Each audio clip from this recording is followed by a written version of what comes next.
इस एपिसोड की शुरुआत में वांग जो दिखाया जाता है, जो कि अपने मन में सोचता है कि प्रिंसिपल पहले ही मर चुके हैं और जो विंचांग है वो मेरा डिपेंडेंस बन गया है और अब मुझे पता चल रहा है कि अब मैं इंसान नहीं रहा। इसके बाद हमें बटलर को दिखाया जाता है, जो कि वांगजे के पास आता है और बोलता है कि मिस्टर वांगजे, हमने प्रिंसिपल की बॉडी को कलेक्ट कर कर सेमेट्री में ट्रांसपोर्ट कर दिया है।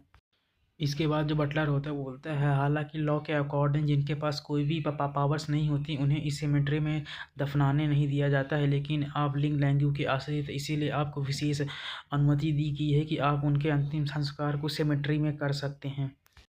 और यहाँ पे जो बटलर होता है बोलता है कि ये सभी जो बेनिफिट्स हैं वे एम्पायर की स्टेटस के साथ ही आपको दिए जाते हैं।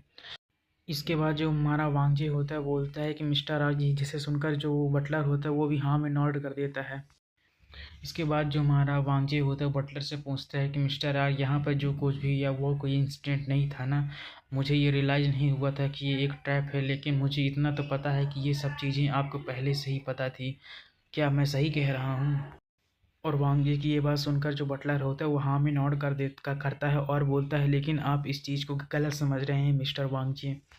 इसके बाद हमें बटलर को दिखाया जाता है, जो कि एक ईविल स्माइल देते हुए बोलता है कि मिस्टर वांगजी, आखिर आप यहाँ से इतनी जल्दी क्यों जा रहे हैं? इतना वो बोल ही रहा होता है तभी उसे अचानक से दर्द होने लगता है और बोलता है कि आखिर ये चीज़ कैसे हो सकता है।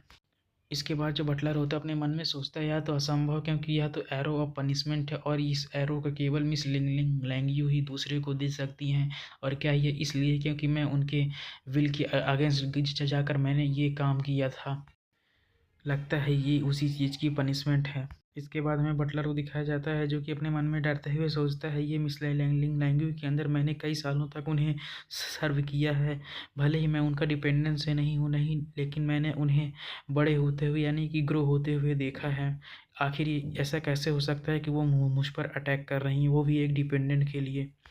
इसके बाद जो बटलर होता है अपने मन में सोचता है, यह तो एक स्मॉल मैटर था और मुझे नहीं लगा था कि मिस लिंग लैंग्यू इस लड़के के लिए इतना ज़्यादा बाइस्ड होंगी कि वो मेरे अगेंस्ट भी जाकर मुझ पर अटैक कर सकती हैं। इसके बाद जो बटलर होता है अपने मन में सोचता है कि मेरी सबसे बड़ी गलती थी कि मैंने उस कमज़ोर इंसान का साथ दिया।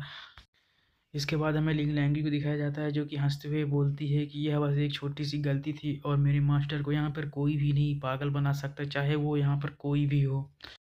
इसके बाद हमें सिमेट्री की जगह पे दिखाया जाता है, जहाँ पे जो वांगजे होता है वेंचांग को कुछ बोलने की कोशिश करता है और बोलता है क्या मैं उन्हें वहाँ पर, जिसे सुनकर जो वेंचांग होता है बोलता है कि मैं नहीं चाहता कि मेरे फादर को भी वहीं पर दफनाया जाए जहाँ पर उन राक्षसों को दफनाया जाता है। और जो विंचांग होता है अपने वांगजे से बोलता है कि मैं अपने फादर को अपने घर ले जाऊंगा, जिसे सुनकर जो वांगजे होता है वो भी हाँ में नोट करता है, बोलता है ठीक है, मैं भी तुम्हारे साथ वहाँ पर चलता हूँ। इसके बाद हमें विंचांग के घर का सीन दिखाया जाता है, जहाँ पे वे विंचांग और वांगजे दोनों आ चुके होते हैं। इसके बाद जो विंचांग होता है बोलता है कि तुम यहाँ पर कहीं भी बैठ सकते हो। इसके बाद जो विंचांग होता है वो भी हाँ में नोट कर देता है। इसके बाद हमें विंचांग को दिखाया जाता है, जो कि एक जगह पर बोलते हैं और अपने फादर के बारे में हमारे मेन कैरेक्टर को बहुत सारी चीज़ें बताने लगता है। और हमें दिखाया जाता है वो अपने फादर के बारे में बताते हुए उसके हाथ काँप रहे होते हैं। और फिर जो वेंचांग होता है वो निराश होते हुए बोलता है कि अब तुम बताओ कि मुझे आखिर यहाँ पर क्या करना चाहिए। इसके बाद हमें वांगजू दिखाया जाता है, जो कि रोते हुए बोलता है कि वेंचांग, अगर मैंने उस समय अपनी पावर्स को हाइड किया हुआ होता तो ऐसा कुछ भी नहीं होता। ये सब चीज़ें मेरे कारण ही हुई हैं और ये चीज़ें जिस तरह से ख़त्म हुई वो चीज़ें इस तरह से बिल्कुल भी ख़त्म नहीं होती हैं। ये यहाँ पर सबसे बड़ी गलती मेरी है कि मैंने अपने पावर्स को हाइड नहीं किया। और साथ ही में जो वांगजी होता है बोलता है कि मुझे पता ही नहीं चला कि आखिर मैं एक मॉन्स्टर कब बन गया और मैंने ये चीज़ें तुम्हें कब दे दी। जिसे सुनकर जो वेंचांग होता है बोलता है, मॉन्स्टर, अच्छा तो ये तुम्हारे कारण हुआ है। इसके बाद जो वेंचांग होता है बोलता है, लेकिन मुझे ऐसा बिल्कुल भी नहीं लगता और मेरे पास तुम्हारे लिए केवल ग्रेटिट्यूड के अलावा बिल्कुल भी और भी कुछ ही नहीं है। इसके बाद जो वेंचांग होता है वांगी से बोलता है कि तुम्हारा मुझे पावर्स देने के लिए बहुत बहुत शुक्रिया, अब मैं अपने फादर का रिवेंज ले सकता हूँ। इसके बाद जो वेंचांग होता है वो बोलता है कि अगर तुम यहाँ पर एक मॉन्स्टर हो तो मैं क्या हूँ।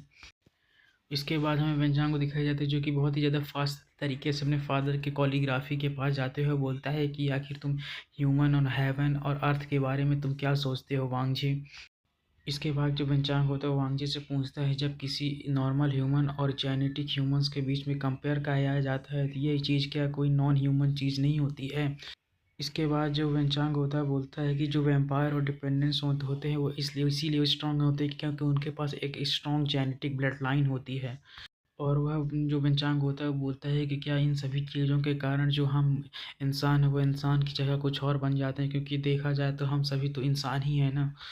इसके बाद जो पंचांग होता है बोलते हैं मुझे इससे कोई भी फ़र्क नहीं पड़ता कि आखिर वो कितने ज़्यादा स्ट्रांग है और वो किस तरीके के दिखते हैं, लेकिन मैं बस इतना जानते हैं कि वे ऐसे इंसान हैं जो कि केवल ह्यूमन से इवॉल्व होकर उस तरीके के लोग बन गए हैं। और वो बोलता है कि मेरे डैड एक चीज़ क्या कहे बोलते थे कि जो ह्यूमंस हैं भले ही नॉन ह्यूमंस हो जाएं, लेकिन जब तक उनके अंदर की ह्यूमैनिटी ज़िंदा है तब तक वो ह्यूमंस हैं। वांग और जो वेंचांग होता है बोलता है कि जब तक हमारे अंदर ह्यूमैनिटी जिंदा है तब तक हम ह्यूमन से, और ना ही तुम यहाँ पर मॉन्स्टर हो और ना ही मैं यहाँ पर मॉन्स्टर हूँ, हम दोनों में से कोई भी यहाँ पर मॉन्स्टर नहीं है। उसकी ये बात सुनकर जो हमारा मेन कैरेक्टर उसे कुछ बोलने की कोशिश करता है, लेकिन वह बोलता है कि मैंने इसके बारे में गहराई से सोचा है, मैं पहले कमज़ोर था, मुझे नहीं पता था कि आखिर मुझे क्या करना चाहिए और मेरे कोई सपने भी नहीं थे, लेकिन अब मैं ठीक से जानता हूँ कि मुझे यहाँ पर क्या करना चाहिए और मुझे विश्वास है कि अब तुम मुझे बिल्कुल भी नहीं रोकोगे।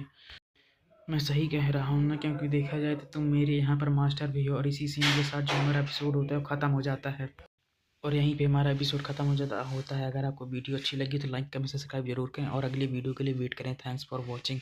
और आप लोग पूरा वीडियो देखा करो और आप लोग थोड़ी सी वीडियो को देखते हो।